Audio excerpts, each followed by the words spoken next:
बात करिए राजस्थानના ઉદયપુરમાં બનાસકાંઠા પોલીસ અને વોન્ટેડ ગુનેગાર સુરેશ રાજપુરોહિતે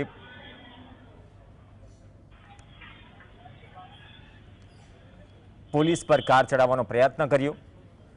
બુટલેગરને પકડવા પોલીસ ગઈ હતી। બનાસકાંઠા પોલીસની ટીમે આરોપી સુરેશ રાજપુરોહિતની અટકાયત કરવા માટે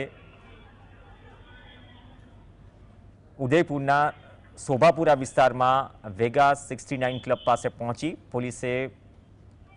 પોલીસને બાતમી મળી હતી કે આરોપી એક ફોર્ચ્યુનર કારમાં ત્યાં હાજર છે। ઘટના દરમિયાન બનાસકાંઠાના પીએસઆઈ અને આરોપી વચ્ચે ઝપાઝપી થઈ, જેમાં સુરેશ રાજપુરોહિતે પોલીસ અધિકારીને નીચે પટકી દીધા અને ફરાર થવામાં સફળ રહ્યો। આ ઉપરાંત આરોપીએ પોલીસ અધિકારીને કાર વડે કચડવાનો પણ પ્રયાસ કર્યો। આ ઘટનામાં પીએસઆઈને નાની મોટી ઈજા થઈ છે તેવું સૂત્રો કહી રહ્યા છે। હાલ તબિયત સ્થિર છે, જેના સીસીટીવી પણ સામે આવ્યા છે।